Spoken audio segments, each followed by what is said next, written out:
What's the deal, everybody? I'm your host, Jane Dub, and today I am with a Bay Area native, now lives in San Diego. Yes, sir.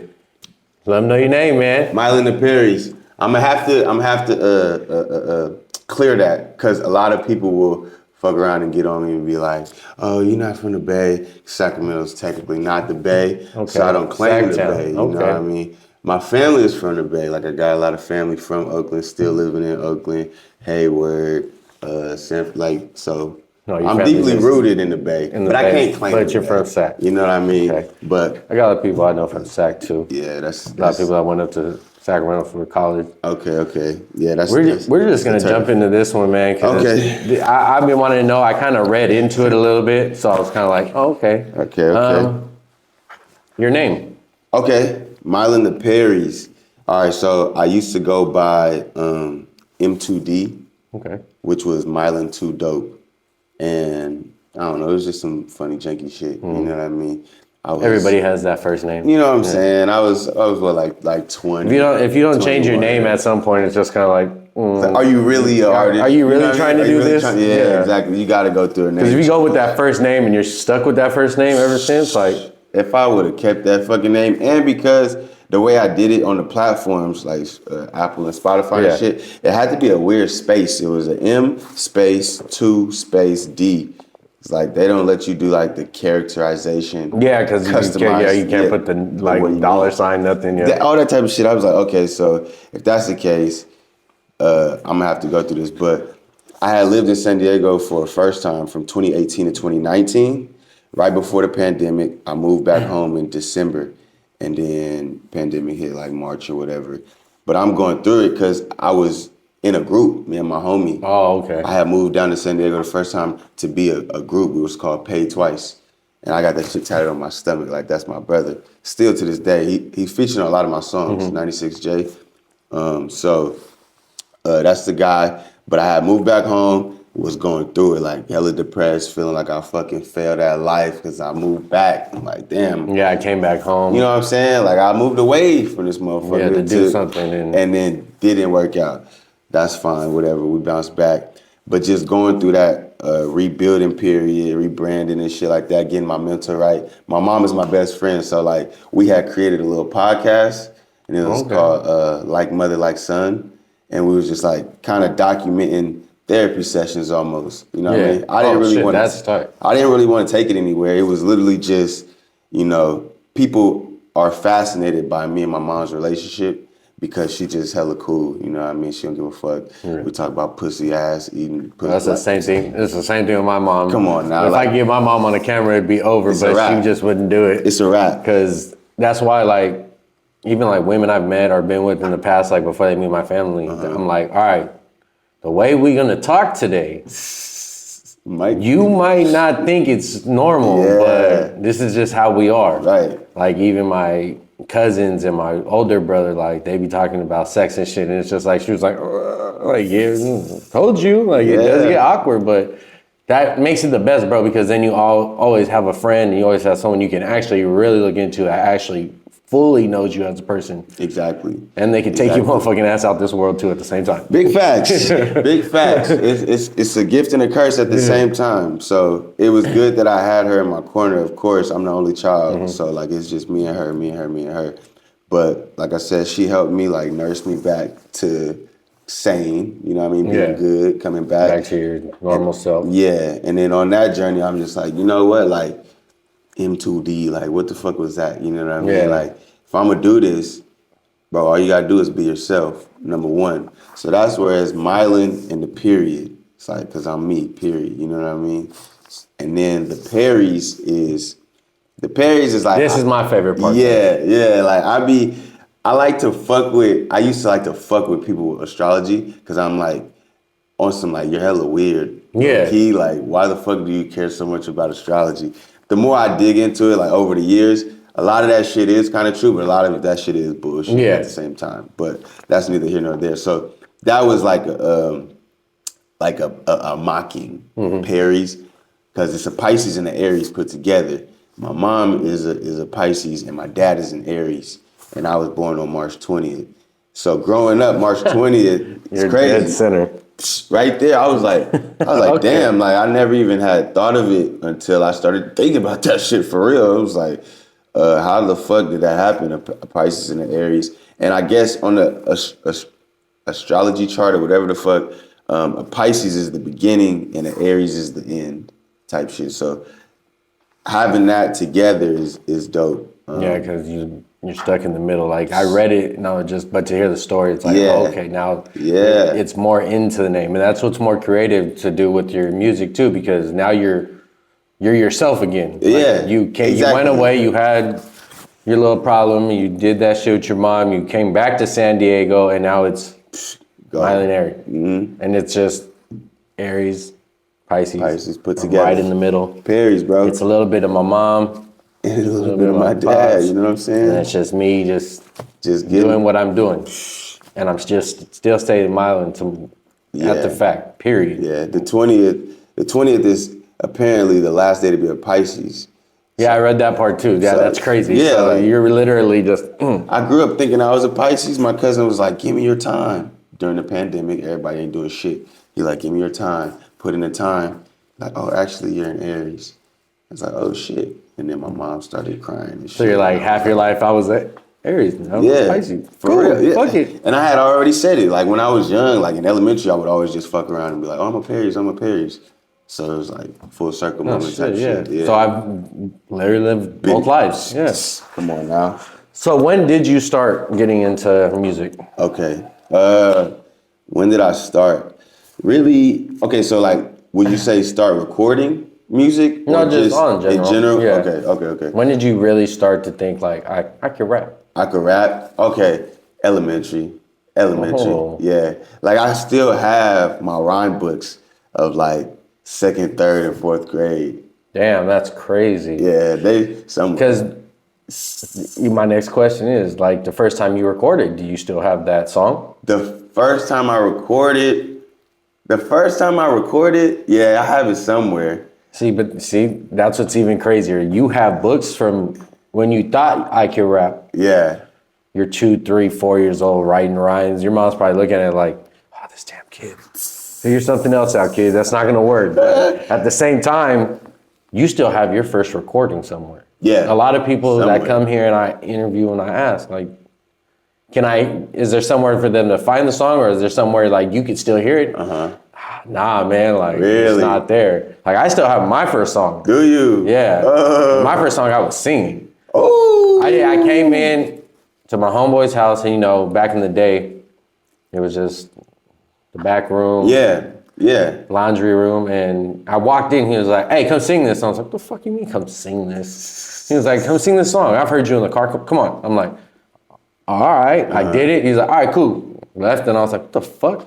Did one take, bam, left. That's it. Yeah. He called me in a half hour, and he's like, "Hey, man, come do the ad-libs." Bro, I've never done music before, so I'm like, he said, "Do what?" Yeah, what's funny? He's like, ad-libs, and I was already high. I was like, "Oh, fuck it, all right." Start doing it. Song comes out, and it was just like, people, "Hey, who's that singing?" I was like, "Shut up, don't tell nobody."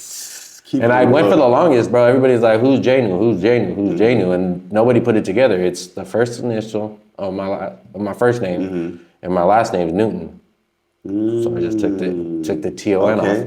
So it's Janu. And then when I fuck with that. ended up looking it up online one day to find one of my old music videos, and there's like some white dude doing like some like Saint demonic type weird shit. And I was like, all right, name change. So I put the Dub and just changed W to Dub. And now people are like, oh, Janie the Dub. I'm like, yeah, bro, because I had to change it. I still go by Janu, but when you're typing my shit, you gotta type it in that way, because that other shit was just like, oh no, I can't be affiliated with that. Yeah, you don't want no type of association with that shit. Yeah, bro. How old were you when you recorded your first like singing and shit like that?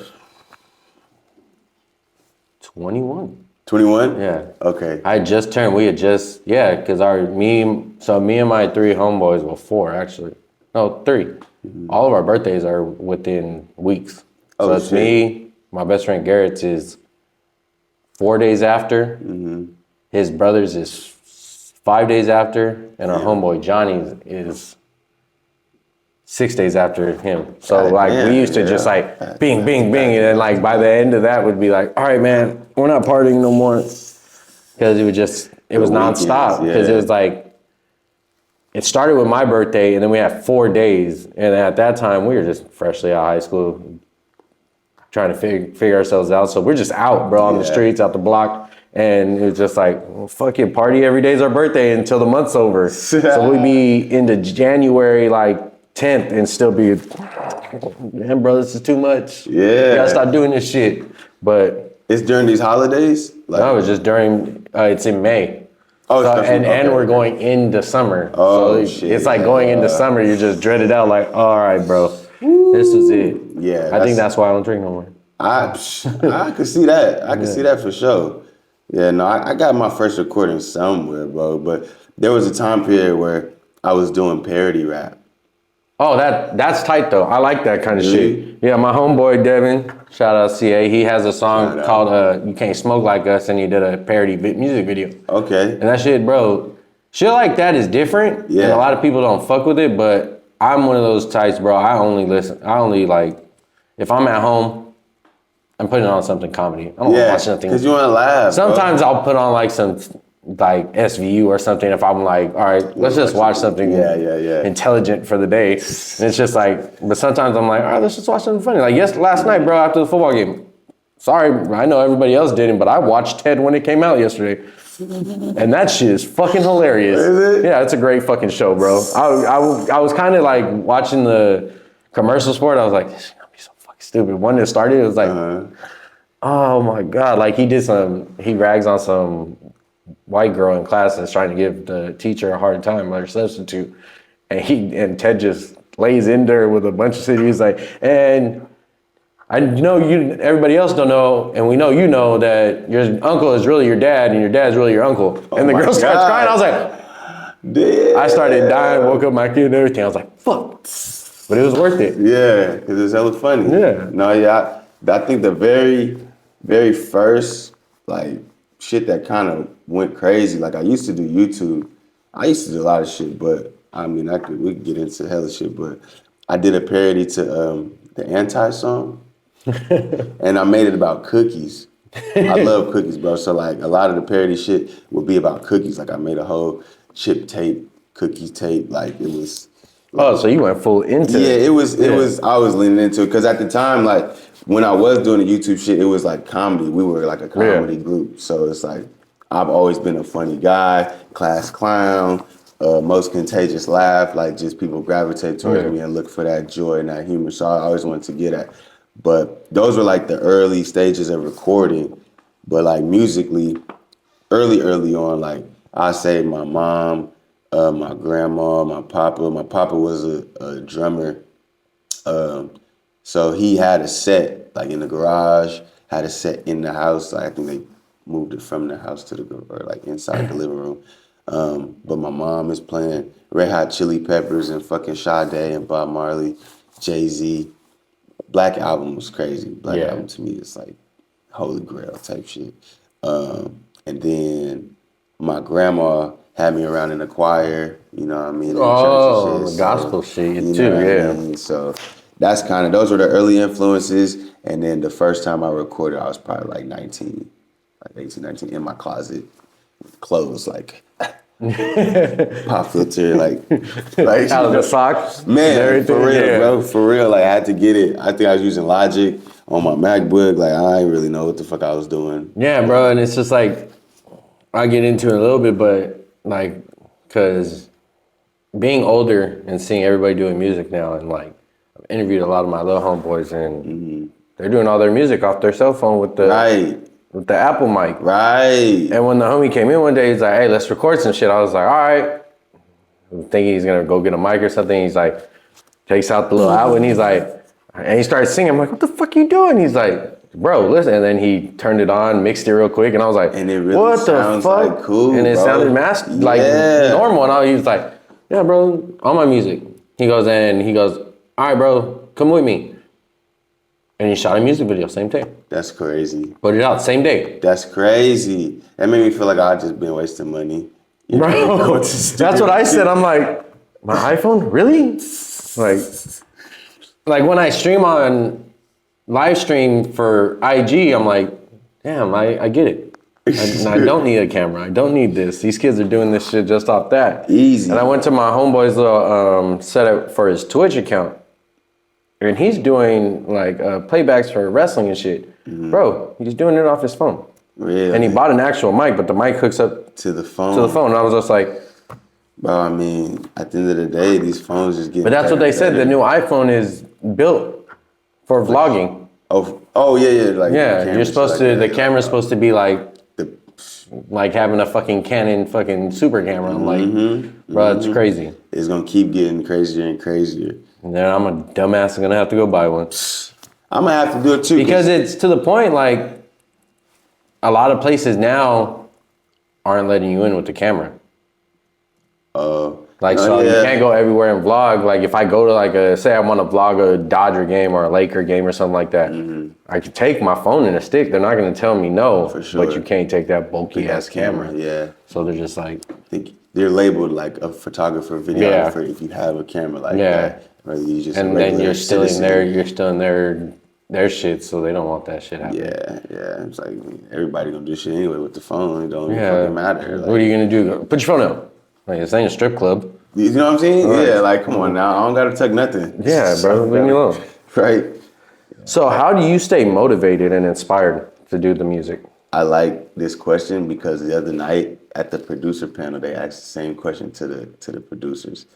And it's just like a innate burning desire inside to just create. And that's where the motivation comes from. It's not like the views, the listens, streams, the money, the notoriety, all that type of shit. It's like literally actually loving to create music. And that's what keep me going. It's like, oh yeah, I'm going to, I might go to the studio once a month. If I can, twice a month. You know what I mean? I'm trying to balance everything, the bills, car note, insurance, all that type of shit. You know what I mean? So it's like, I get in when I get in, but when I get in, I'm locked in. Like, I try to do like a little 4 I'm there. It's time to. That's all I'm doing. Phone's on, do not disturb. You know what I'm saying? I've been writing up until then. I got hella shit I'm trying to knock out. So that be like my therapy for real. And I just really enjoy creating the music. And like I said, that's really what keep me motivated. It's just like the new shit.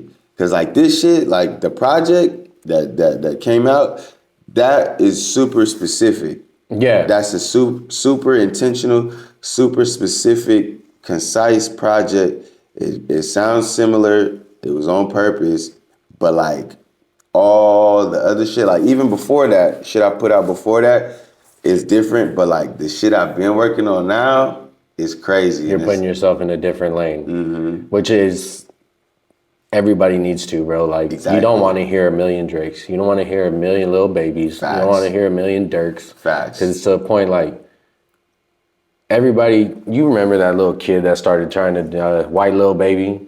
Where'd he go after that?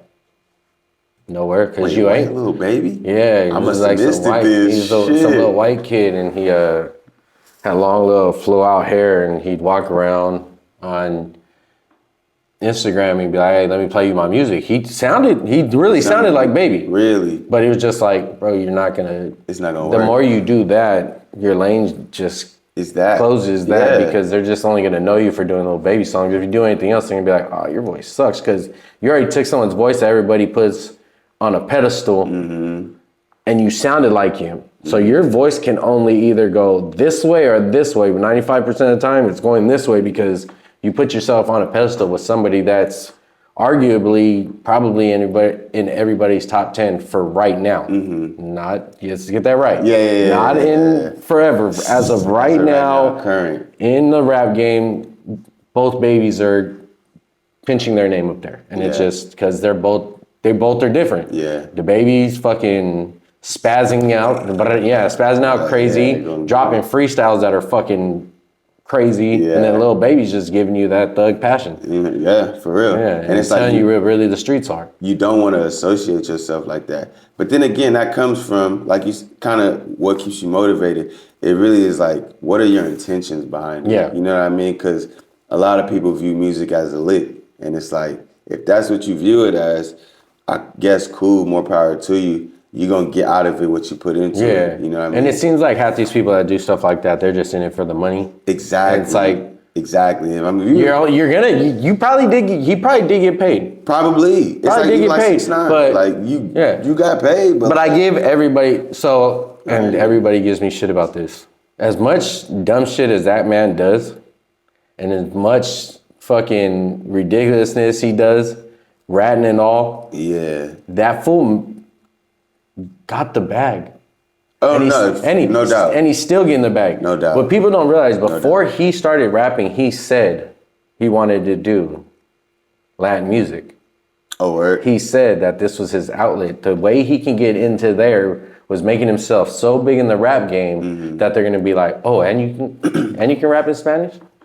And bro, he got it. He was #1 twice. He went and did the song with that girlfriend and fucking Kodak. #1 again. Like he trolls his ass off, but me and my homeboy talked about it, and he lives in Houston. It's like his music wasn't bad.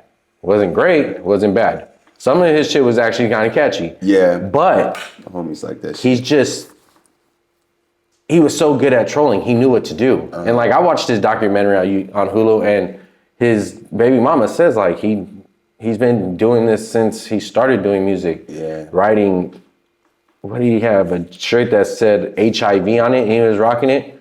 And like, bro, he just knew what to do to catch people's eyes and get his streams up. And Facts. Bro, it just put him in a lane like, oh, well.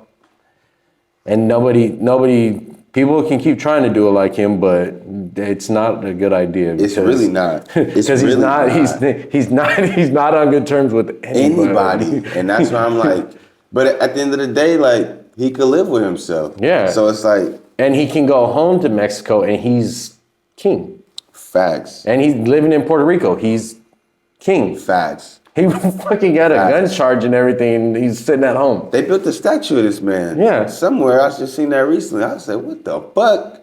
It's like, who gives a shit if I don't respect him? If we don't respect him for like growing up in LA, growing up up north. Yeah. Bro, everybody knows you don't snitch, you don't say shit. But in Mexico and shit like that, they're not looking at that, bro. They're looking at what he did for their culture, what he's doing money-wise when he comes out there, because he gives money away. He do. And when they say he's broke, it's like, come on, is he really broke? Nah, he's not broke at all. Yeah. He's not broke at all. He gets free change from jewelers just to wear because he is who he is. Yeah. So it's just, but that's what just don't be 6ix9ine. Yeah, nah. No. But that's when like the intention is just whatever the intention is. Yeah, the intention needs to be there. You know what I mean? Yeah. So that's how I stay motivated. Just my intention is. So what else do you do to stay motivated outside of music? Outside of music, just seeing what life has to offer. Like growing as a person. I have 3 jobs. So it's like that in itself, I used to have never thought I was gonna work full time until I had to work full time. Yeah. Like when I first moved out to San Diego, I was like, okay, I know I gotta work full time. I know I gotta pay rent, blah, blah, blah, blah. I'm like, all right. Then I I was working at the airport, seeing a couple people have 2 jobs. And I was like, y'all crazy. Like I never have a second job. Ended up getting a second job at one point. But it was to fuel the music, you know what I mean? Yeah. And then I started realizing, like, I don't really like to be tied down to an establishment, like, that much responsibility, that much, man, relying on me. So for me to say shit like that, like, I don't stay at many jobs long, more than 2 years, unless it's paying me good, because I'm always looking for the next payday. Like if there's another job I can get that's the same thing, but I'm getting paid $2-3 more. Yeah. Bro, I'd be stupid not to take it. Exactly. And especially if it's the exact same job and like, you never know. That one could be a little bit more responsibilities. Could I juggle both? Probably. Do I need to? No. Yeah. But even then, like I found a night job too. I've worked 2-3 jobs at a time, but it comes to be like, you have something you want to do there's things you want to buy. Like I'm a sneakerhead, so okay, that shit, that shit's bad. Yeah. Like I'll wake up and I'll see a sneaker at Pop. Oh, drop today. I'm like, yeah. to see if I win. And then when you do, it's like, fuck. I wasn't trying to spend that money, but same time it's like, well, all right, cool. Might as well, yeah. But yeah, man, a lot of people don't realize. And then for you, you're making a jump by yourself from up north to San Diego. So I know for a minute too, bro, just about without the music and without work, you just, bro, that shit gets boring too, being at home. It's like, man, if I'm gonna just sit here and do that, let me find a job I can just sit at home, sit at work and do nothing. Now. Yeah. And that's because there's a million jobs you can just sit there and do nothing. Be a security guard. My third job. Yeah. Got into security and I was like, oh yeah, I don't do shit here. Yeah. And they all part-time. Observe and report. The easiest. And then there's jobs that they don't even make. There's security jobs because I work security since I had my first son. And bro, there's some jobs they don't make you write a report. It's just let me know, let the person know that comes in next. Just sit here. I had one job that I worked by LAX and it was a building that was up for lease. Empty ass office building, 4 stories, just me. Yeah. Bro, there'd be nights that I'd hear like something moving. I'd be like, oh shit. And then to warm up our food or our lunch, it was a long ass hallway. Make a left, make a right, and then you're in the room. I would look at the hallway like, yeah, I'll order something. I'm good. Fuck that. But then they started letting us bring a TV. Like, you guys are bringing TV. I had my TV and my PlayStation there, working until 5 o'clock in the morning. And then the guy come knocking on the door and be like, oh shit, it's time for me to go home. Man, damn. But easy shit like that, bro. Yeah. That's I had I got the best situation going right now because, like I said, they're all part-time jobs. Yeah. So they equate to full-time, but I'm never bored. Yeah, you're constantly doing something. And I fuck with all 3 of them. Like, they cool. So. And then when you have time in between, bam. You know what I mean? Studio, gym. Time off like that, jobs like that, you can write while you're there.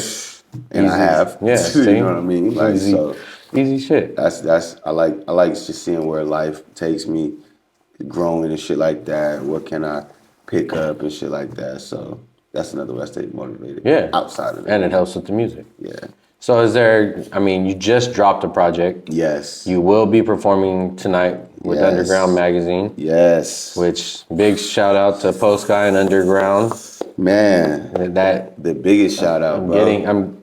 Me and him have talked. I'm gonna get that interview here. With who? Poe. Oh yeah. I need that. Yeah. So for real, hey, he's a guy. Posky, shout out Andrew.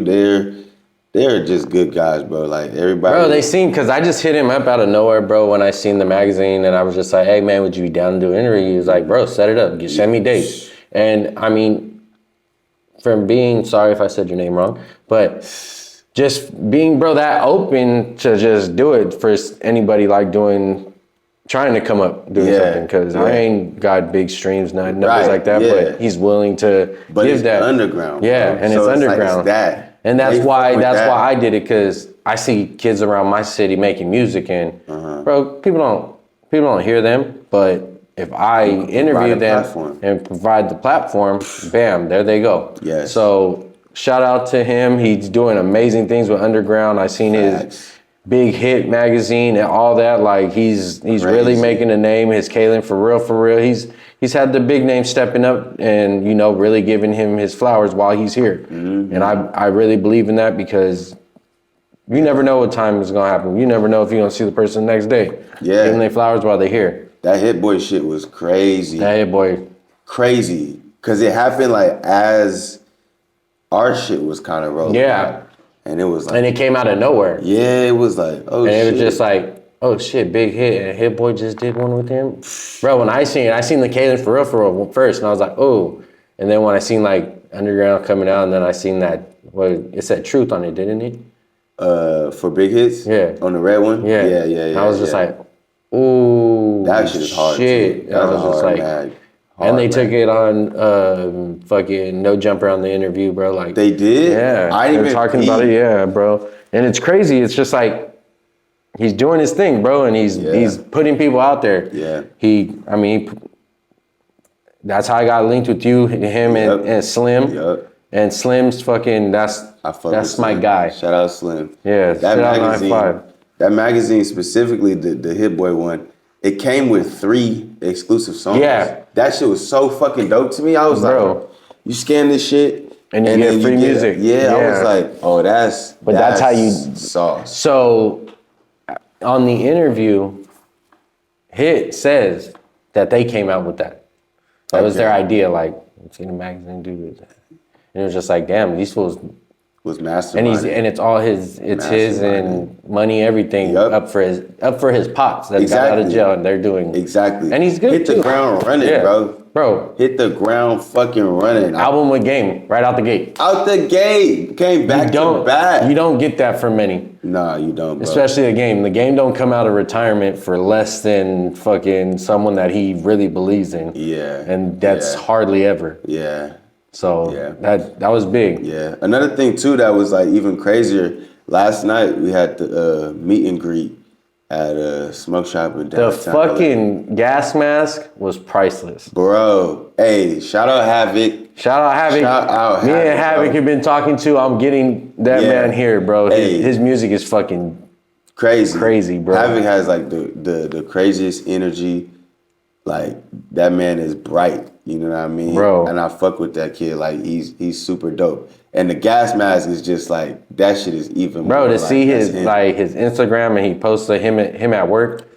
And he's a fucking Benihana cook. Yeah. Like, and it's just like, bro. He's a menace, bro. And that's amazing because I hit him up, been talking back and forth, but our calendars haven't like linked up right. Yeah. But bro, just to see that gas mask was like, oh, and then to have everybody signing was like, that's something he's gonna remember on top of it. Exactly, and it's all, at the end of the day, bro, it's just all experience. Yeah, experience. Like I tell little homies that come in here, you're doing music for something you love. Yeah. If the money comes and a blow up comes, cool, by all means.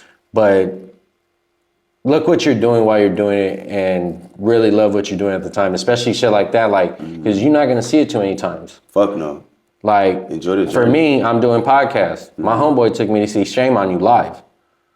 And to see AD, T-Rail, and all them and watch them live, it really put a battery in my back like, oh, yeah, it's time to, let's do this. Smash. Whether it gets big, whether it doesn't. I'm still doing what I love. I can talk to artists and I listen to their music. I'm finding new artists every day, bro. And loving their music. Like I showed my co-host your song on your Instagram yesterday on one of your posts, and he was like, oh, and I was like, yeah, see? And he was like, damn. And then like I showed him a little bit at Havoc's too, and he was just like, bro, what the fuck? He goes, where are you finding these guys? I was like, bro, I'm doing my research like I'm supposed to. Yeah. And I didn't have an Instagram before I did this for almost like 4 years. Oh shit. So once I get on Instagram, I'm like new to it again. I'm like, fuck, how am I finding these people?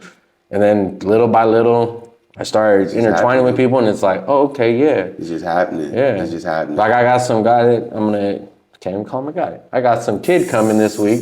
He's a 15-year-old from Carson, California named Forever Juice. Oh, shit. Look him up. Okay. This kid is 15 years old, bro. And when I tell you, he did a Gutter Gone from Carson. He did a song and he did a challenge. Mm-hmm. This kid did it at 12. And when I heard that at 12, I told his pops, you have a fucking problem on your hands. Man. And that kid sings. Oh, he raps. He's nice. He did the latest Blast challenge, and Blast reposted his shit. And I was like, bro, 15. He just did a corner store. Damn. Oh yeah, he's on his way. He's already walking. 15. Yeah, that's crazy. And it's just like, bro, like that's just little shit like that. Just love what you're doing in the moment, because at any time this shit can be taken from you. It does it to everybody. Period, bro. Period. But nah, that last night was crazy because it hit me how big the magazine is. Like, yeah, and you're in the magazine, and you have a whole centerfold. A whole set, like. When I seen everybody had a whole centerfold, I was like, wow, that's hard. A 2-page spread, everybody has one. But not only that, it's like everybody who has the exclusive covers. So like Trouble Kid has his cover. Yeah. Hit Boy or the Hit Family, they have their cover. I think Storm has a cover. Goddamn It Dupree has a cover, and then the regular main cover. Yeah. Each of those magazines have the same shit in them. So we all have those 2-page spreads throughout each magazine. So a Trouble Kid fan buys his magazine, is still gonna see all of us. Yeah. Storm fan buys her magazine. Hit fan. Like, I didn't know that. Like, You just thought you were just gonna be in that one. I thought it was just this man. Yeah, I thought it was just this. But then you got to think too. Those are going into those people's houses. Exactly. Yeah. I pull up to the fucking meet and greet last night. Motherfuckers having me sign my page. I was like, oh shit. Damn, I never practiced my autograph before. Nah, you damn right I have. No. The fuck? I was waiting on that one. No, damn. Because you know everybody has. If you watch football and see Joe Horn sign a fucking football or Terrell Owens, bro, everybody has done that at one point. Like, yeah, sign this football, bitch. Has. Everybody got some football somewhere that has a signature on it, and they're like, come on now. Why you got this kid's name on your football? Come on, he now. scored a touchdown. Nah, that my project has my autograph on it. Like around. Oh yeah, it does around it in the white. So you best believe I didn't practice this motherfucking autograph. Like, you motherfuckers getting it for sure. You want me to sign it? Oh yeah, all right. He practiced it way before the album cover too. He was know like, what I'm saying? That one's right. Hella times. Like I'm going through it. So no, but like just that in itself, it really opened my eyes. Like, damn, all right, this shit is like for real. Like I already knew it was for real, but like. Yeah, your name's out there now. Yes. Like it's gonna be blown up even more. Yes. Bro. And that's what's fucking he's giving, and it's crazy, he's doing it like it's the underground freshman cover. Exactly. And he's doing it this is issue 9. Yeah. Like y'all been doing this. Yeah. That's hard as fuck. I fuck with that. Yeah, you know bro. what I mean? And that's gonna be a crazy part. Like it's only issue 9 and there's so many dope kids, men, women, artists of all sorts, bro, through the Bay, all the way down to LA, to fucking Vegas, everywhere, bro. Everywhere. Texas, like, and Portland. and they're gonna make it now because he's getting it to this point that, bro, I'd rather look at that underground cover before I look at a triple XL. Oh God. Because freshman class never makes sense anymore. Nah, in recent years, nah. Like the last one, they missed out on Lil Veda. Missed out on who else came out this year? Caden for real, they didn't even put him on one when they came out. They didn't put Blast on one. Like, crazy, which is how could you not have bro, everybody top tier guys, and it's always like random ass dudes. But it's like random really people, like I never heard of. Like when you hear an underground, a lot of the people you're probably gonna see on that magazine, you probably never heard of. Yeah, for sure. But that's what you're looking at because it's an underground music. Exactly. So exactly. That gives a different life. You're supposed to already know everybody. Yeah. You're supposed to look at that cover and be like, damn, like this makes sense. Yeah. Yeah. Like fucking, what was it, the YG one? Yeah. With YG and Kodak and all them? That was probably like the last big one, but I'm even thinking like, even further back to like Nipsey's class and shit. Yeah, like Nipsey's class. You knew everybody on that motherfucker type shit. And from then to like, that last one was like, those were the ones. It's like the last 5 had been like, you might know 1 or 2 out of it, and it's like. And it's like, whatever. But the last one, I was just like, who the fuck are any of these people? Like, it don't make no sense. Just the fact that like how the underground shit is going too, because like, shout out Brody, the white dude on there. Like, Brody is cold, and he flew in from Boston. And that shit was crazy. I'm like, I said, motherfucker, you flew in here from Boston? I said, that's dedication. I'll fuck with you. Like, but just to think, those men running underground, how much searching they did for each one to find some guy, in Boston, white guy in Boston. Yeah, man. That rhymes and has his music and just said, I need you to fly to LA to get on this magazine cover. And then at this time, you just got Big Hit dropped that all together. They mentioned it on No Jumper, so that it already has traction. Now it's getting more traction, bro. And now your guys' issue drops. Bam. Like I was already excited, but I'm super excited to see how tonight's turnout is gonna be, cause it's right in Hollywood on Sunset. They had already did they hit in all of them, like was already in LA doing they pop up. I wasn't able to go to that one, but like just being right there in the heart of everything, I feel like the turnout is gonna be crazy. Yeah. Like super crazy. Energy gonna be crazy. My mom is fucking flying down. Oh shit. She's flying probably on a plane as we speak. You know what I mean? Like it's gonna be a lot of people and it's gonna be a big ass moment. Yeah. And it's gonna just solidify why you guys were on that cover. Exactly, bro. So is there any upcoming projects coming out? Projects? Or thought about? Yeah, there's definitely some thoughts. Because I had mentioned it in the underground interview that like I wanted to drop a project, like an album this year, but it's probably looking more like 2025, which is cool. This year I got other shit I'm trying to do. Definitely pushing this 4P project crazy. But yeah, the album would be the next step. Until then, we're gonna, like I said, push 4P, do some singles, freestyles and shit here and there. But visuals, just visuals crazy. Trying to get crazy on the visuals. So what is your creative process? Okay. When you're in the album now, which will be album mode. Yeah, and this is a good question because I never understood different creative processes until, of course, you just keep doing it, keep meeting people, hearing their creative process. Like you said, bro came in with the fucking headphones and like that's his creative process. Yeah. Like just so for me, I always like to have shit prepared. So I'm writing on my phone, whatever, and then I might either find a beat on YouTube. But more lately, like as I've been getting a little more notoriety, I've been getting packs, people sending packs and shit like that. So filtering the beats and finding something that triggers my ear, triggers my emotions, and then just start going from there. So that way when I go to the studio, I got shit to just go. Like I might get high. Like I've done that a few times. And it's crazy because I don't get high that often. Yeah. So when I do get high, I'm low key zooted like a motherfucker. And it's funny. And it's super funny because like I feel like there's one song I got called Dragon Tales. And it's just a cold rap song, right? I pay hella homage to Nipsey Hussle, Rick Ross and them. Like, I don't know if you remember the song Fountain of Youth. Yeah. Okay, so we did something like that. Okay. And it was hard as fuck. And I still want to do a video to that. Like I will. I'm not gonna lie. But he said I want. He said I will. I will. I promise I will. It's been in my brain since the release of the song. I just wasn't able to. That's funny because I have visions of music videos that I would want to shoot with no music.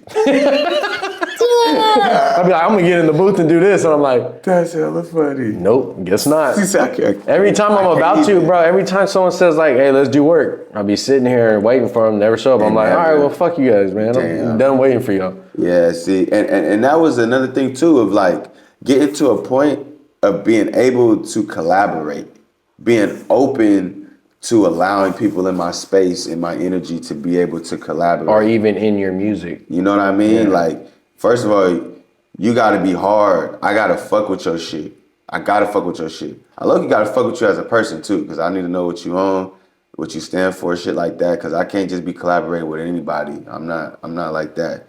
You know what I mean? So yeah, that gets you in some fucked up shit. Yeah, exactly. Like, you know what I mean? We doing research. Yeah. You know what I mean? We filling you out, we vetting you out, because like I'm not about to do none of that. So, but yeah, just the alignment, bro. Like I'm just super aligned right now, and then everybody on this mag, I done damn near work with all of them already. So that's another. I can say that that's coming, like collaborations. Like we all got some records, and they all hard as fuck. Like hard as fuck. And I know they got records. You know what I mean? Like I said, we all just. I can't wait to hear that Slim.9.5, wouldn't it? Hey, me and Slim, we got a couple joints. Like, he the only one that we got like more than one. So, and that's because, and I will give Slim.9.5 all the props in the world. When that man wants to go to work and get in the studio and he wants to produce and he wants to work, he works. Yeah. And he constantly works. He's always in the studio. And I remember once we Remember, huh? I said, because he produced. Yeah, like when you bro, but produce that's crazy because engineer. Because now he's working with everybody. One-man team. Yeah, he's working with everybody, and he can do his own music by himself. Exactly. But it's just like anytime we hit him up or anything to do something, I'm at the studio. It's like, damn, bro, do you make a cop? Don't go home. For real. And that's like, I would love to do some shit like that. Yeah. I would love to live in the studio. I would love to, bro. So when you talk about creative process, fuck yeah, like I would love to live in the studio, but I can't. So like I said, I gotta be prepared when I go in there. Like I said, I might get high. But that sounds even better because you're ready to go. Oh, for sure. Yeah. For sure. It's like I booked a 4-hour thing. I got like 10 in me. Knock it out because you already got it written, already done. Bye. All right, I'm out. We getting to it. Yeah, we getting to it. And my engineer is so cold. Like I fuck with him because we've been working together for like going on 6 years now. So building up that rapport is good in itself. I'm scared to work with other engineers, low key, because it's new, it's fresh. You know what I mean? Feeling and every engineer works differently. Exactly. You've already built that fucking chemistry. Yeah. It's like Shaq and Kobe. You don't want to leave it because you already know what you guys have and what's gonna happen. Instead of going to, it's like getting traded off to another team. You know what I mean? Fuck, what am I gonna do here? I worked with another engineer once, and it wasn't like a bad experience per se, but it just wasn't what I was used to, and it was very eye opening. Of like, all right, like you can't work with everybody type shit. Yeah, you gotta find an engineer that's in the same. I wouldn't say genre, but the same sound of what you already fuck with. Yeah. Like you don't want to go mess with like, what would it be? You want to go mess with a Scotch Storch when you're dropping music like DJ Mustard. Yeah, like it's two different ones. Yeah, you got to know where you're going. Like if you want to do like a hip hop pop banger, you go with Khaled. Yeah, right. Yeah. He gonna get it right. If you want to do some thug shit, go with Gotti. You just right. You gotta know who it is. But at the same time, shit, I bet.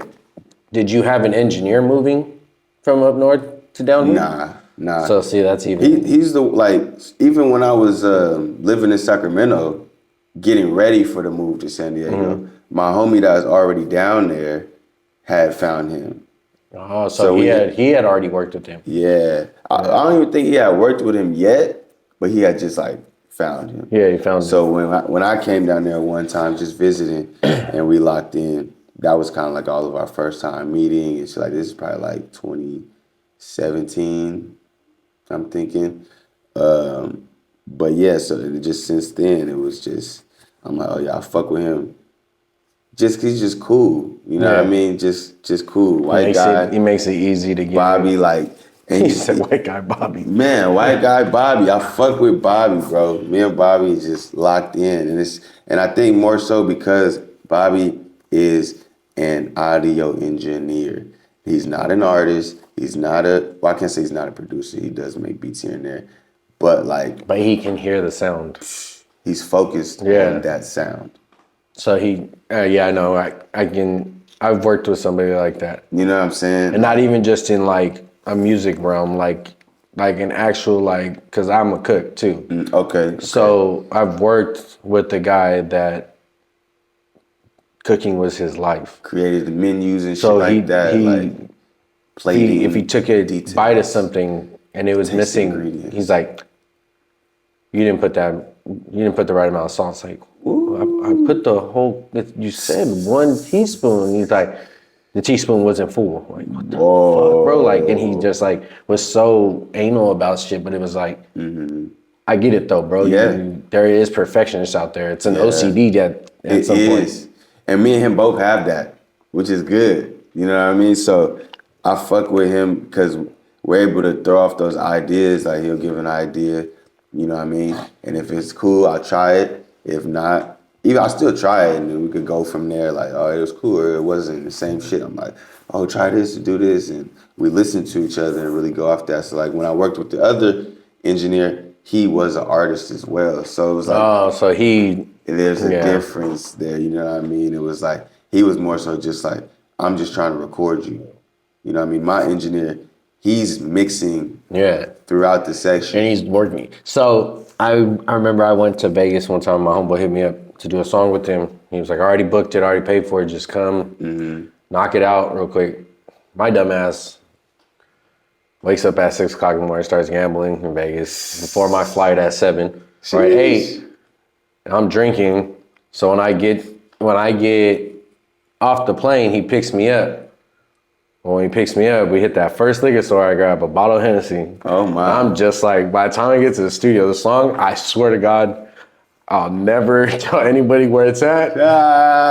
It's not that bad, but it's pretty bad. But you can tell I'm drunk because I'm slurring my ass off. Oh shit! But the engineer, I walked in and he was like some old white dude with glasses on, but he was an audio engineer. Yeah. He wasn't an artist, but this fool had plaques. Okay. Like a gang of plaques from like, one, I want to say one was with the Beach Boys, a couple another like little country artists and everything, bro. And I was just like, walked in, I looked at the homie, I was like, what the fuck?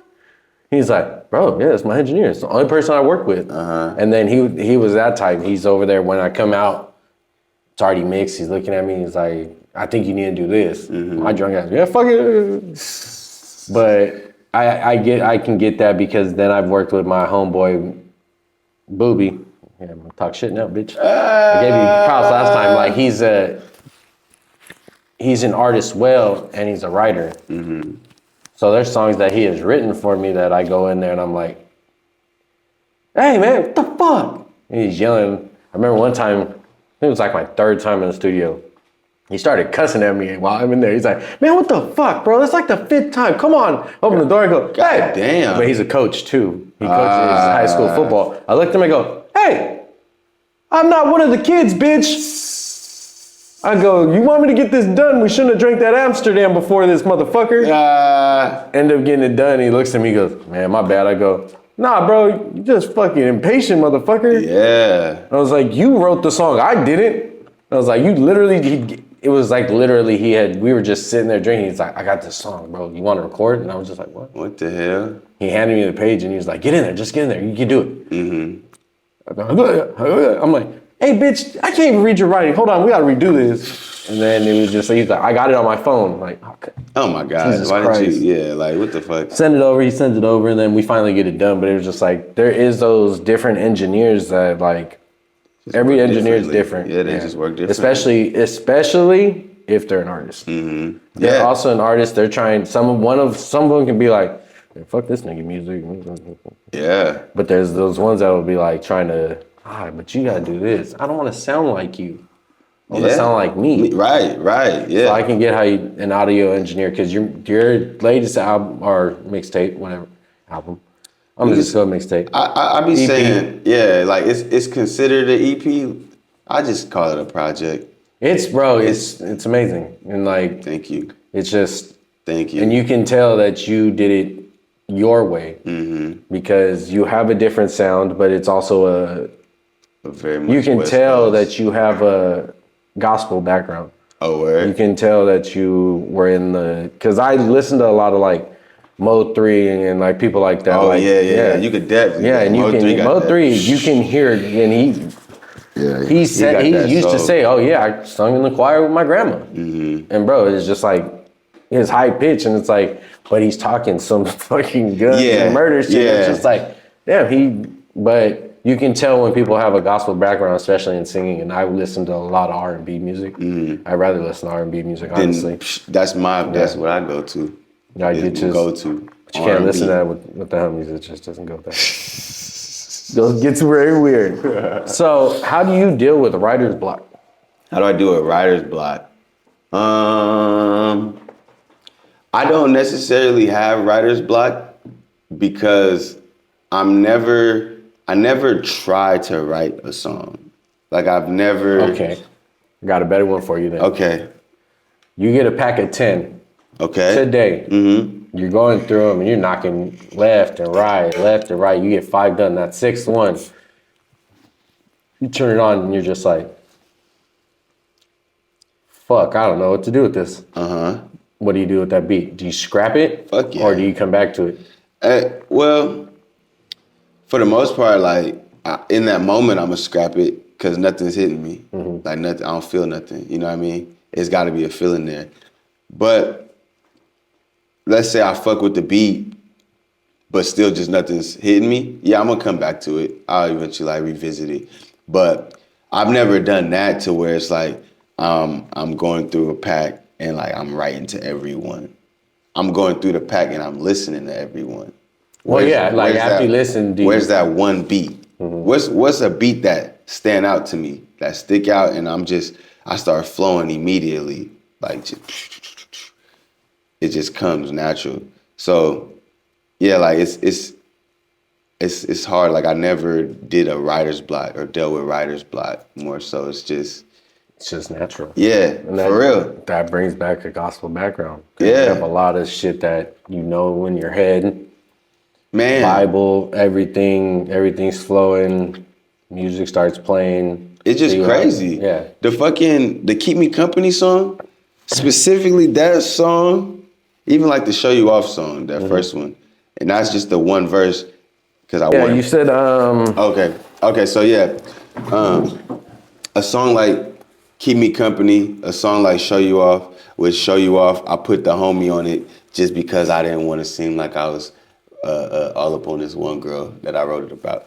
But you didn't want it to make it seem like it was about her, so she could hear it and be like, I was like, you're not getting two verses out of me, bitch. Like, one's enough. Yeah, I was like, we not about to. Nah, I'm not on you that hard, even though I kind of was. But I wanted to dilute it with the homies verse. Yeah. But like a song like Keep Me Company, that song was so crazy. Cause I remember it was one of those nights, like I'm sitting in the room, got the LED lights on, it was the same color, this blue. I'm high as fuck, like I had an edible.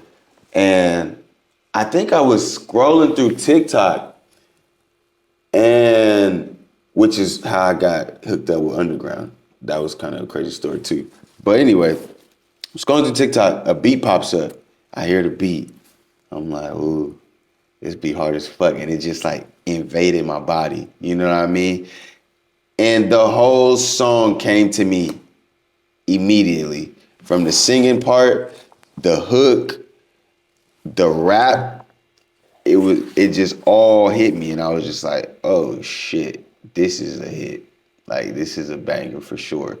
And when the shit happens like that so organically, I love that shit. And there was a period where I was just writing anything and everything that came to my mind, any beat that swayed me and moved me, I was writing to that shit. You know what I mean? And just creating. I haven't really done that lately because we've been on this run and shit like that. I've just been grinding and working on the project, of course. But that shit just be hitting me, bro. That is crazy with music. Music can really touch your soul in a way that brings out some shit that's just like... It is a therapy. It's like having your own therapist, your own psychiatrist. Yes, bro. Yes. Because you're open. Yes. Yeah. Because like as a consumer for so long, that's what I ran to music to, was, as a lot of people do. There are a lot of people who view music like that, like therapy. But what I have learned in recent times is like there's even more people. Like the average consumer is not thinking of music how we think of music. Yeah, no, they're not just thinking. They're listening. They're just listening. Especially like when you go to the entertainment business and the music business, like those people that are signing people, they don't listen. They're not listening for that. They're just listening. Is this what they'll play on the radio? Exactly. Is this what sounds good to 13, 14-year-old little white girls? Exactly. I mean, at the end of the day, it's not known for, bro. If you're not a Taylor Swift and you're not like talking about some dumb shit or have a case open, like they really not fuck with you. Yeah, bro. Which is crazy. It's just like, but that's the business. Yeah, you know what I mean. That's the business everybody wants to be in. At that too. Yeah, and it's a tough one. Like you said, if you're in it for the money, bro, you kind of forget about it, or we'll see how long it lasts. I feel like the ones that don't look at it for the money the most end up the ones that succeed the highest, especially in the underground world. Because, bro, people that do music in the underground world still make music off their money off their music. Yeah. And it's independent money. Yeah. So, I mean, yeah. You don't have to be a fucking Drake. You don't have to be a fucking Jay-Z. I mean, by means. If it happens, I don't give a fuck. Hey, if it happens, bring that shit on. God. I need all that. On God. But I'm not looking to, go straight wealthy off entertainment. Yeah, like I got big inspiration, Dom Kennedy. Big inspiration, Nip Hussle. Yeah. Like Dom specifically, like Nip was low key on his way for sure. But like Dom is such a underground guy. Like he embodies that low key. Cause Dom is Dom don't give a fuck. No, he don't give a fuck. Dom His music is fucking amazing. Amazing, bro. Him and I love Jason Cash. Do you? Yeah. I just heard of him recently. Yeah. I feel like actually not recently. I feel like I heard him before, but I need to tap into his music. He's from Carson, California as well. Because Slim was telling me he was working with him. Yeah. I might have just dropped it, but I love that. But no, Jason Cash he's local. He's from the Harbor area. He's fucking bro. He's like a Dom. Okay. And I think I have heard of him. Yeah. Then. And he went viral a couple of times for just his freestyles he posts on Instagram. He would do it at the gas station with the door open. Like he's hard. He can spit. I need to tap in for sure. Jason I need to Cash. tap in for sure. But Dom is like one of those people that I look up to of like, what song he had? I think it was in my Benz, where he was like, all I wanted was $2,000 a month. Oh yeah. But when you listen to Dom's music, bro, and you go song for song, there's at least, no, it is every song. There's one catchy or two catchy little phrases or little fucking lines that's like, what the fuck was he thinking when he said that? Yeah. Like how did that come to your mind? Yeah. But he's just so different, and he doesn't get any respect the way he should. Dom should be in the Dom is so intricate to the LA, just the scene for sure. And bro. It's like, but he don't give a fuck. Yeah, because he don't care. It. Yeah, he don't give a fuck that he's not mentioned like a Kendrick. He's just like he making his bread. Cool. Yeah. He taking care of Chip.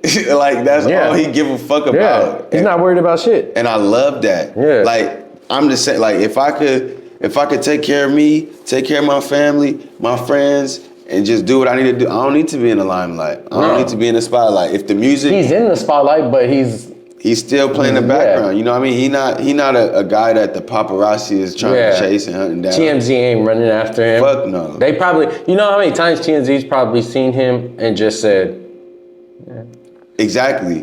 TMZ was on Nip.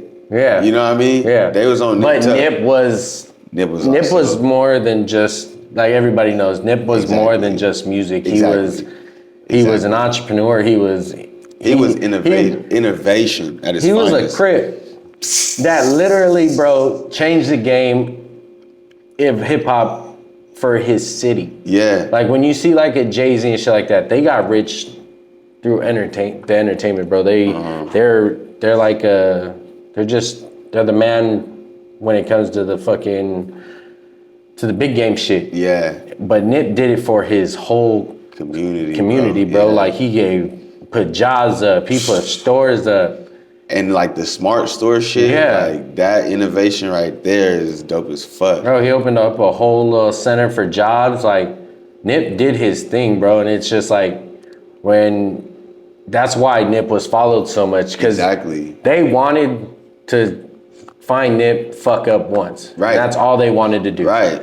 If they could ever have found Nip fuck up once throughout his life, they would have posted that shit like that. Man. Like this man does everything for his community, but nope. Man. We don't need that. And that's what I pride myself, guys like that, like a Larry June, Mac Dre, E40. Larry E40 June Too Short. Like they don't give a fuck. Yeah. These dudes is just making music, living their life, having fun, you know what I mean? And that's really what I want to do. You know what I mean? Where I want to take it.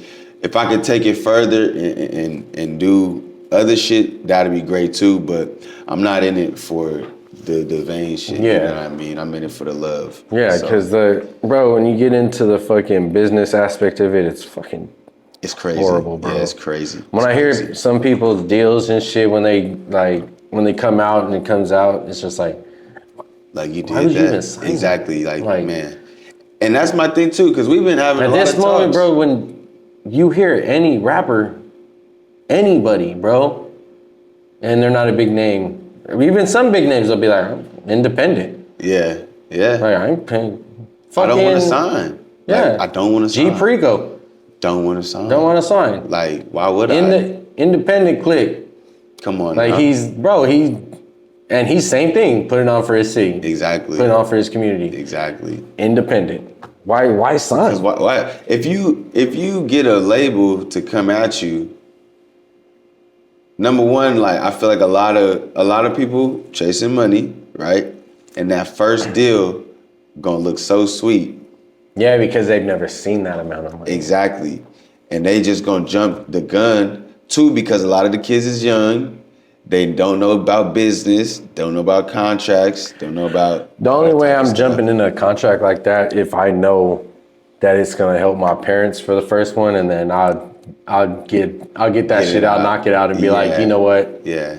Now I know what kind of deal I really want. Like, I only took this deal for you guys. Right, so you guys is good. And then after this, I'm gonna do my own thing. Right. And then, but at the same time, it's like, it's not selling out, but it's just like, you got your reasons. Yeah. At the end of the day, you got your reasons. We all got our reasons. But it's like, my thing is like, if one deal come, you can get another deal. Yeah. You know what I mean? So kind of if you say no, somebody else is gonna come. Exactly. They're gonna be like, why did they get a no? Exactly. If they got a no, what if we offer them this? Yeah. And we get a yes. But it's more like, I feel like same thing like how you said with an engineer.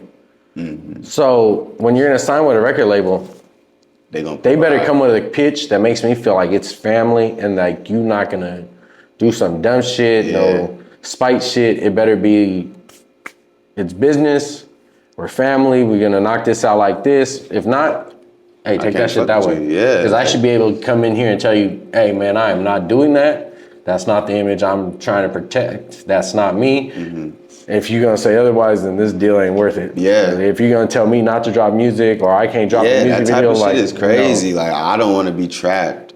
And when I hear that artist, like, music is like, when Wayne went through that whole shit with Birdman, it was like, it's like, huh? Why are you holding it? Yeah. Like, what are you holding it for? I know you had fucking Thug coming out and you had Rich Homie Quan on a little tear for a little bit, but it was just like, still Lil Wayne. Right. Like, I would have been, bro, that would have been like, hey, I want to drop this. Boom. It's Wayne. I'm sorry, I already pressed download. You can't take that back. It's out tonight. It's gonna go. Because you're gonna make, if it doesn't go platinum, you're still gonna make a gang of money, bro. Hell yeah. It's Lil Wayne. Exactly. At the end of the day, these little kids, bro, they don't know. Bro, Lil Wayne's a skater to them. It was just crazy. Yeah. It was just super crazy. And then when they hear his music, oh man, this is who? I thought he was a skateboarder. Like, what the fuck did you just do? Shut up. Get out of here, Johnny. No. Yeah. I don't know what the hell you're talking about. What'd your parents teach you? Oh my God. So, who makes your beats at this point? Who makes my beats? Plethora of people. Like I said, like right now, more so lately, I have been getting like in packs. Like I said, first it was like on the YouTube tip, but on this project specifically, Preach It To Him, Chris, he produced 2 of the tracks, and Popsky is his manager. Oh shit! And that's how I got tapped in with the whole underground rap. Oh. So, but Chris is hard. Like, I fuck with Chris. He's super versatile with his beats. Good guy. Met on TikTok, chopped it up though. Like, he went to UC Davis. I'm like, oh, that's right in the backyard of Sac. Like, you know what I mean? So, but he's from Oxnard. But good guy. So I work with him often. And then other homie on the project, Adam Reaper, he is in Ohio. But his beats are dope. And like I said, like just recently I've been getting a lot of producers just sending me packs. So like I'm about to start working with more producers I know. You know what I mean? Or like have a relationship with rather than finding some shit on YouTube. Because that's what it was. Yeah, because I mean, when it comes down to it, the beats on YouTube, you really can't make money off of them after a while because they... Unless it's a fucking diamond in the rough type shit, a lot of people already be having hella motion on them and shit like that. It's like... But if you get motion on it and it's not your beat, it's just kind of like, oh, I owe that money to that fucking guy. That's exactly. Like if you ain't... But now that you got beats, it's easier. Yeah. It's easier. So I'm liking that aspect of it because like I said, like as I'm working on the album now, like, oh yeah, we got some original shit. That's always the best way to go. Hell yeah. So who are some of your... Oh man, shout him out. Shout out White Boy. Who's your favorite producer right now? Oh, you talking about Bobby? There you go. Bobby? Shout him out. Yeah, shout out Bobby. He hasn't produced any beats for me. No, just in general. Who's your favorite producer? Okay. To work with you right now. Okay. I would say Chris. I'm gonna say Preach It To Him, Chris. Like, I like his beats. Like I said, I like him as a person. We finally met in person on Thursday.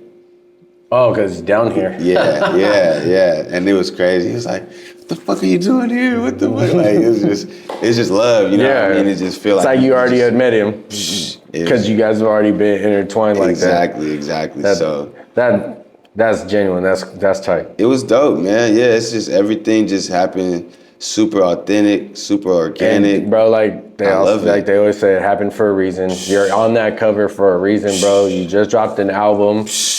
One of the guys on the magazine happens to be one of your favorite producers to work with. Man. It's just all intertwined for a reason. It's crazy. It's going to be a big come up for each and one last one of you guys because you guys are on a big opening platform that it's getting a lot of looks right now, a lot of motion, and it's it gives you guys a lot of lanes. Followers are going to go crazy. Music's going to go crazy. Bro, on Thursday being the producer panel, right? So I think I mentioned it earlier maybe, but goddamn it, Dupree and Underground put on the producer panel.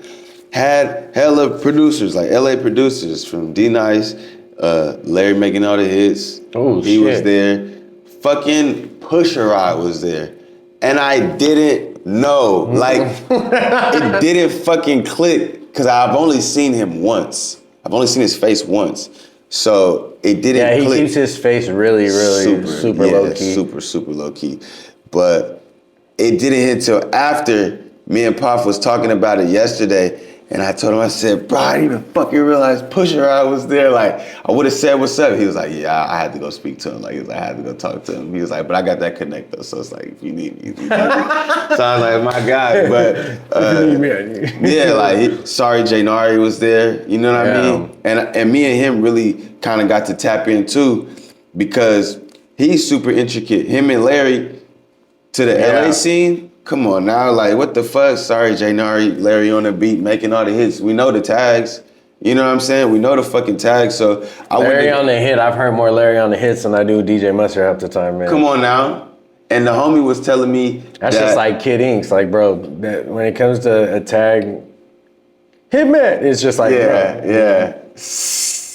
Hitmaker, like, oh shit. Yeah, thank God you stopped rapping. That's the crazy part. Larry, like, he didn't get on the panel, but the homie was telling me that, like, early on, like, him and Mustard was super, like, locked in. You know what I mean? Like, intricate and, like, helping Mustard. So, but no, it was just great being able to these guys were accessible. You know what I mean? So I got to chop it up with J Nari. Like, went to him. I hate doing this. Like, I'm not this type of person to, like, approach and kind of introduce myself and be a little vain. You know what I mean? I've always been that way too. Like, if I see, like, I seen Terrell Owens at Westfield Mall. Okay. Inside a Finish Line. Yeah. I wasn't gonna say shit. My girl's like, just say something. Yeah. She's like, don't be weird about it.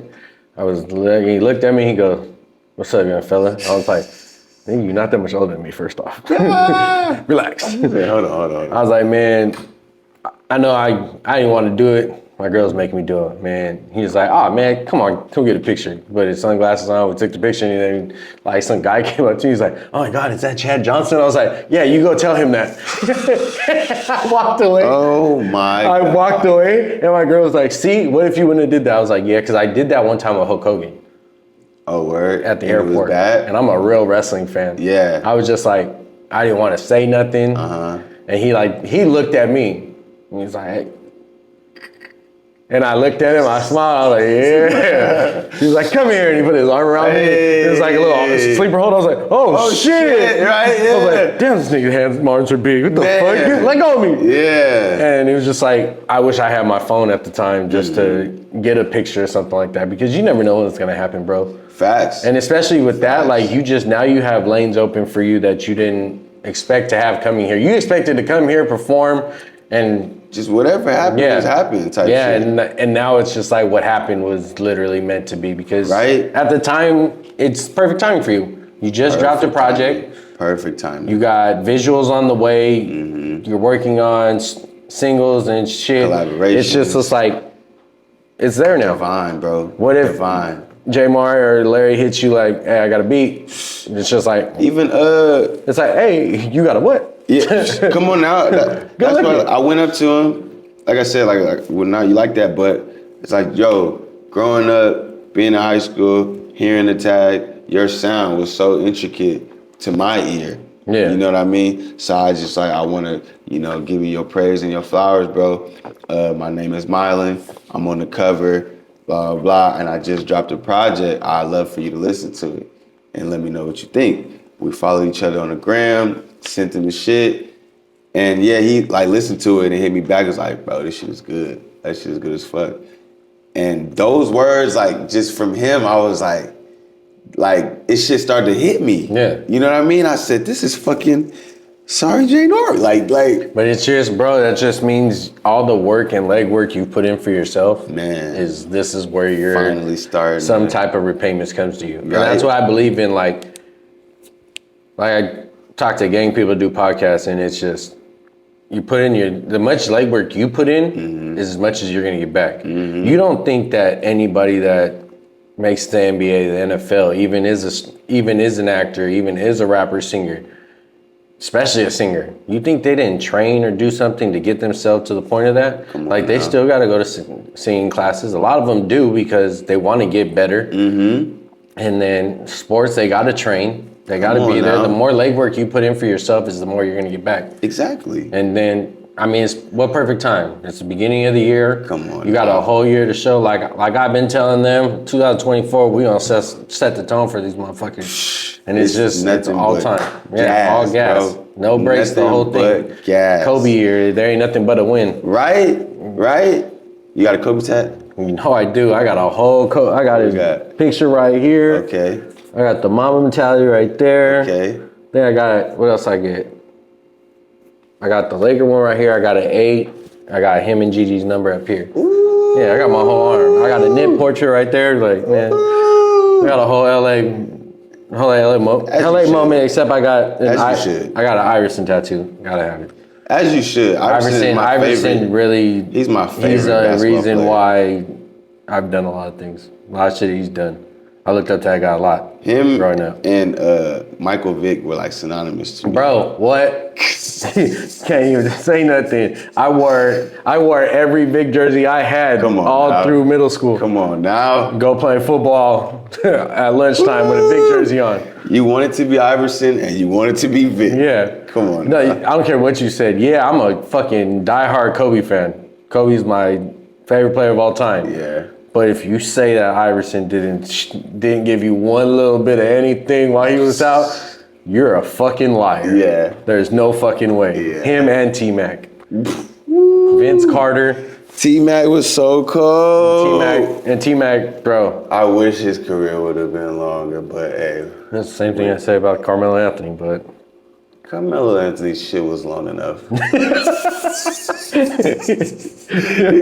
Fuck him. God, so, which artists would you like to collaborate in the future? Big name wise and all. Big name wise and all. A full circle moment dream come true would be a Dom, for sure. I think that is very likely. I think so too. Yeah. I think so too. Like, I think so too, bro. Like, But that's where you have to, the legwork. Oh, for sure. You definitely have to be like, I'm gonna work hey for man, that. you think we can? And like, I know people that know him now. Yeah. You know what I mean? Like, And you know people that know June. Come on now. Yeah. I have like family, like 2 cousins that are rappers, like in the game. They're more of like a conscious rap, you know what I mean? Super hip hop. Like they're super hip hop. They go lyrical bars and shit like that. Down there, Wu-Tang shit. Yeah. Like they spend a lot of time in New York. One cause like there you go. fucking with Conway and you know what I mean? He produced for like Brother Lynch Hung and shit like that. Brother Lynch Hung used to be my shit in high school. Really? Yeah. And see, I'm not. So I'm a real big East Coast fan. Okay. When it comes to it, one of my favorite rappers is Biggie. I go Biggie over. For sure. I go Biggie over Pac every time. Word. Yeah, because I just like. I'm kind of. I've always been East Coast. It's just and the smooth. South. It was just like. It was just. It's West. It was like talking the West Coast shit, but with some pimp shit on it. Like, man. I fuck with Biggie tough. But now my cousin's like, when I was young, cause he been doing this this is his life. You know what I mean? Yeah. He really loved this shit. And he's one of those guys too. Like he don't give a fuck about the fame and nothing like that. Yeah, like, he just do it because he loves it. Doing it because he loves it, and he's getting paid to do it. Exactly. He had Federation and Rick Rock, like in and out of his house and shit. A bunch of other people. This is just the day I was there. You know what I mean? Got to get some pictures and shit like that. But seeing that, I didn't realize what that was doing to me as a young kid. You know what I mean? Seeing the setup, hearing him on the tracks and shit like that. But no, yeah. Don would be one for sure. As cliche as it sounds, Drake would be one. But that's the guy. But that's everybody. That's for everybody. That's why it's if you really want to make it at some point, like come on, bro. Yeah. You get a Drake feature, it's over. Yeah. Or you're on a Drake song as a feature, it's over. Another one that I love to say this right now. I am Sue. I feel like Sue is the most Sue is crazy, bro. Unspoken man in this West Coast music at all. I love I Am Sue's music. Man. Bro. And being Northern California, bro, like come on. But he don't get no praise at all, bro. It's crazy. All. They act like he's not even here no more. It's like K-Camp. Yeah. They just disrespected K-Camp. After he went on that long run, it was just like, no, you're done. Yeah, man. He was on that French Montana run that all 3 of them were all at the same time. They got that run and it was just like, nigga, no. Yeah, for real. I was like, Diddy said no. Everybody for here said no. Like, y'all motherfuckers is done. It's fucked up. So, yeah. But I hear K-Cam's dropping a project. I can't wait for that, of course. And then I Am Sue would be cool. I Am Sue, Dom Kennedy, and Problem. Problem would be nice too. I love Problem. I fuck with Problem. Follow me on Twitter too recently. That shit kind of like made my day. I'm not gonna lie. And I had DM'd him on some cool shit, you know what I mean? And then he like hearted it. It's like, I was like, he ready? Sorry, hey, like we getting up there, like. Bro, your name's gonna be everywhere now, so get used to it.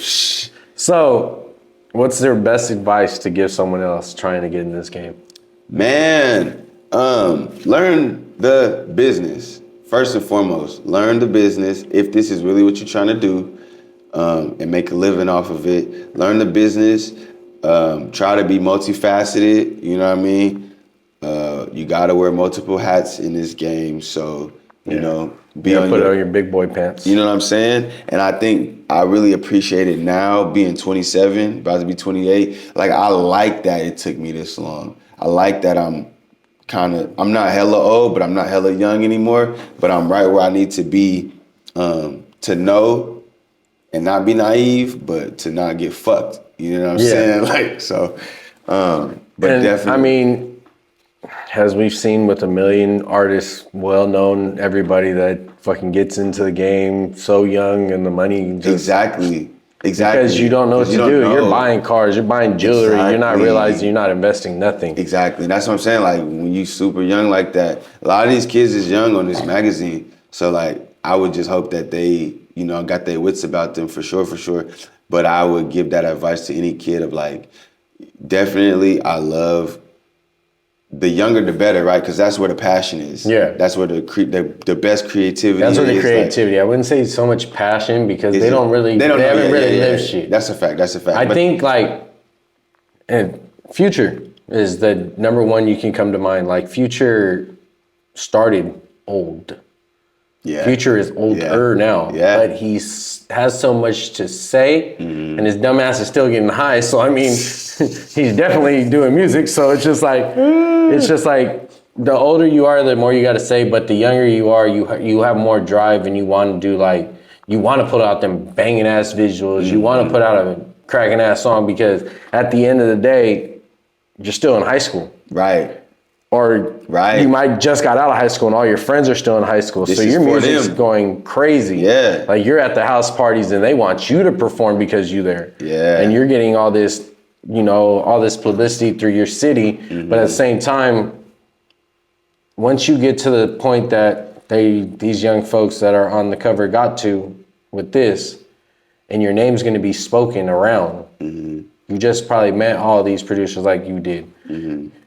You probably didn't know who the fuck they were at that. Right. But they're talking to you like, hey, man, we like your music, but some of them could have been like, hey, we like your music, but you're stupid enough to sign a deal, and I'm going to make all this money. You ain't going to make shit because you're not realizing what this is, like what the stakes are. Yeah, not even the stakes, what the limelight really is going to be. Yeah, you have no idea. Because a lot of limelight just wrecks your mind.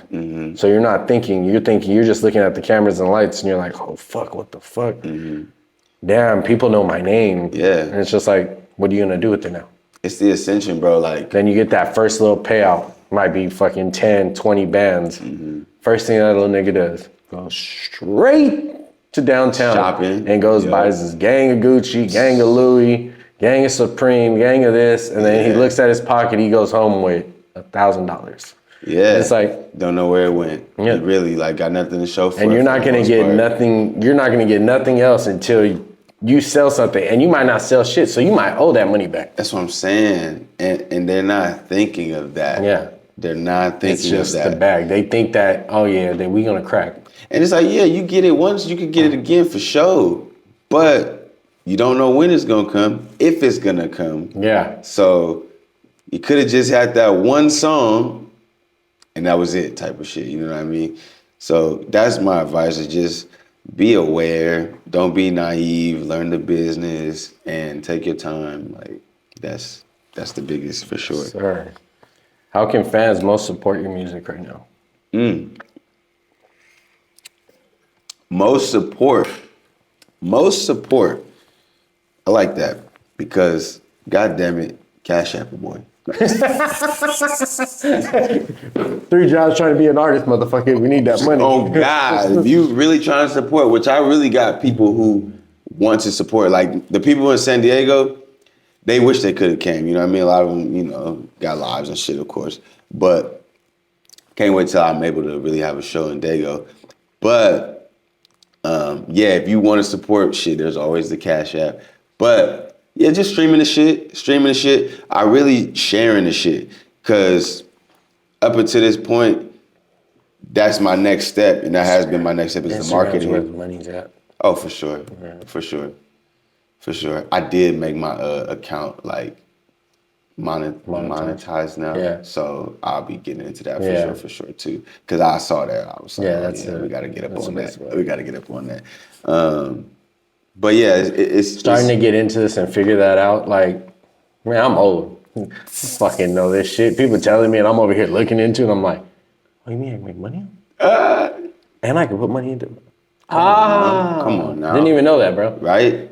And the first time I did it, went crazy, and I was like, for real, for real. Yeah, no, see, I haven't even like done it yet. Yeah. I just had set it up.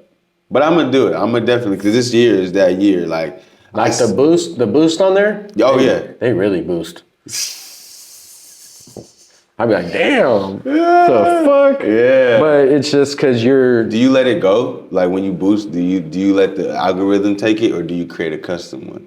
Both. Both? Okay. But when I do the algorithm run, It should go crazy, huh? because it's just reposting it. Yeah. Like I went through my page and it was just like every 5 squares. I was like, what the fuck? Damn. I was like, yes. Right? Yeah. I hope everybody else is seeing this like this. Like, damn, why is this one right here so much? Right? Yeah, bitch. Them eyes, man. We need them eyes. Yeah, marketing is like that next step of really pushing the music. And now, especially with this cover, you see what marketing is, really. For real.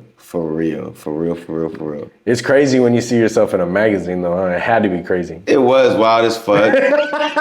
It was wild. You have a magazine, your fucking picture there, you're like, God damn. Like, oh my God. There's an article. I'm just going through all of them. Honestly, I even told him I feel like Slim had the best spread.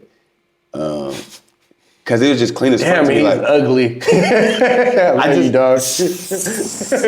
I like the theme of it. It's clean when you see it, like it's. But it's different with him because he interviewing him as all three. That's a fact. He's not just interviewing him as an artist. He's interviewing him as all three. Because his breakdowns. His breakdowns were dope. When you read his shit, I'm just like from a visual standpoint, because when I grabbed it, I was able to bust it down real quick. You know what I mean? Because we had an event, so I'm not able to really read. But like just from a visual, I'm like, oh, that shit is dope because it's green. It look like the Green Goblin. So like, but wasn't yours black and purple? But yeah, like purple. He was going for the Kobe vibe. Ooh. He was going for the Kobe vibe. That's what he told me. You needed to do that weeks ahead of time. The hair. The cover would have been bright as shit. Man, like, I mean, yeah, if I would've, I could've. But this was just for the project, you know what I mean? Like this is marketing, you know what I mean? Because it has already sparked hella conversation. Like just walking out here in LA, being downtown. Oh, trust me, bro. I used to dye my hair all day, every day, different colors, walk around and you hear people talking. It's like, sometimes you hear some fucked up shit. It's like, say that louder, motherfucker. This color hair, don't let it fool you, mother. Oh God. Oh God, it's just sweet. You know what I mean? At all. Come on now. But, so, all streaming services. Yeah, stream the music. You want to support, stream the music. Share it with your peoples. Sharing it, that's what I was saying. It was like the marketing aspect is next, but up until this point, I've really only relied on word to mouth for the most part. I have done some little marketing shit here and there, but up until this point, word to mouth has been the most organic to me. You know what I mean? So tell people. That's really support. Tell people. All right, man. So here we're gonna go. This is that 2+2 questions. 2 + 2. So you ready? -1 is 3 quick maths. What's your favorite song out right now? Favorite song out right now? That's actually tough. Somebody asked me that, and it's hard. It's hard because I've damn near only been listening to one thing for hella long, which is 4P. It's 4P and fucking Night Shift, Larry June's project. Okay. It's the only two things I've been listening to for the last fucking 3 months now. Yeah, you were in project mode. Crazy. Crazy, because for real, like I'm going to the gym in the morning, you know, I'm working out, I'm throwing on that night shift. Then boom, after I work out, I'm going into the sauna, I'm throwing on 4P. And then just like that. Back and forth. You know what I mean? Okay. Right before that, I say, because I do like to consume projects. It's never really like just a song. But before the night shift, I was on Group Therapy. I don't know if you heard of them yet, but I like all type of music. They're like an alternative rap group. And I had drove out here just to watch them perform their whole album. But it's called Group Therapy. Yeah. I've heard that name. They're dope as fuck. That's honestly another like dream collab. I would love to work with them. They're super fucking dope.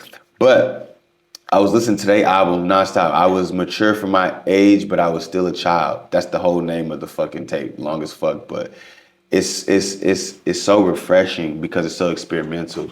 That project. Listen to that shit is. Oh my God! It was like it made me feel something. Like I hadn't felt something from music for so long. Everything's so fucking watered down. But when I heard that project, I was like, oh my God, this is amazing. On some like Frank Ocean type shit. Like it really gonna make you feel something. Yeah. So it's that project, and then too, the K Tremine. I love the K Tremine project. Like K Trinata and Amine. Those right there, those 3 projects. But like I said, in the most recent time, it's been 4P and the Night Shift. Okay. That Night Shift go crazy. So what's your favorite album of all time? Oh, I love this question. I practiced this question. I'm just playing. I have. But I have.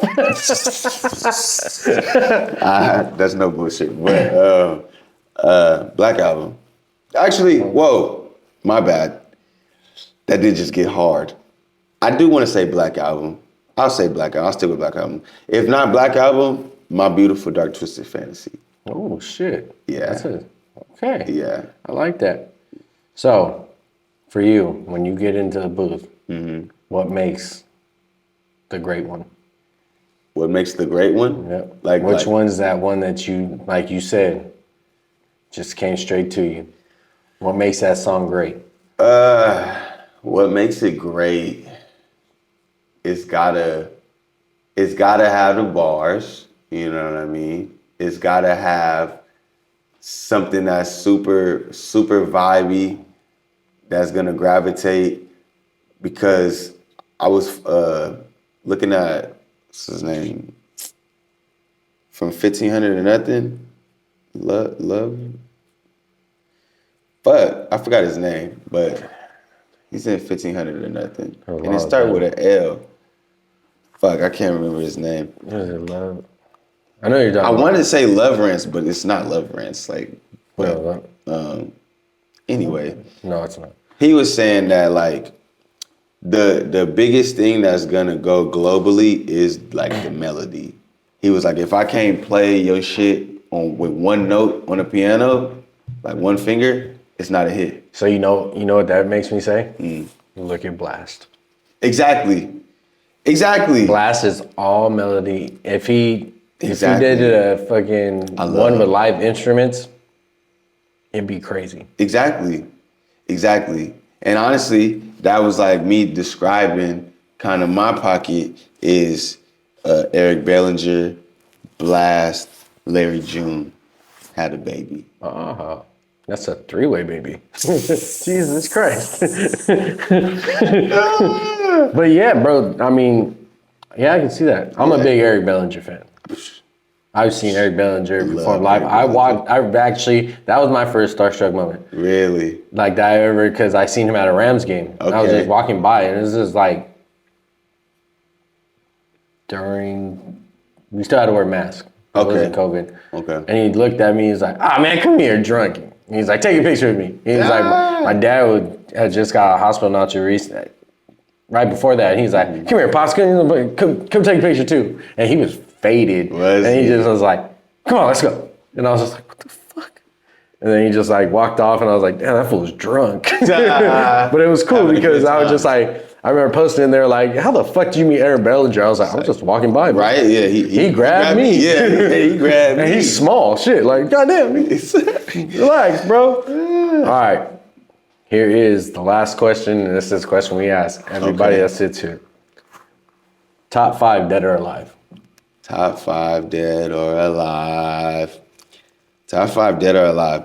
That's like an all-time. I've always had like a top 5, like a cemented, and then like more so like a current top 5. But we want all of that. We want like that. Your top 5. If there was only 5 people you can listen to for the rest of your life, who would it be? All right. Jay-Z's in there. Drake is in there. Kanye's in there. 2 more. Damn. Now I'm going to say Cole is in there. I definitely want to say Kendrick. But I also want to fucking say Damn, that's tough, bro. Yeah, you got one left. I know, fuck. God damn it. That's why I do this. He'll put us through hell. For the rest of my life, fuck. Honestly, surprisingly though, if it's not Kendrick, I want to put Rick Ross in there. I like that. I thought you were gonna go Dom, but Dom has always been my sixth man. Yeah. Oh. Yeah, Dom has always been off the bench. Always been killing my it. Yeah. Jamal Crawford. I like off the bench. That's Dom. We're gonna have to get him in here for the sportscast. He knows this shit. I don't like that Raider jacket, but well, thank you, my brother. It was a pleasure meeting you. Man, chopping it up. We'll have to do it every time. I'm gonna be coming to San Diego to do some podcasts, so we're gonna have to get another one out there. Hell yeah. Well, it's that Shhh Talk. It was great having you, brother. Hell yeah. We out. Go stream 4P. Ooh.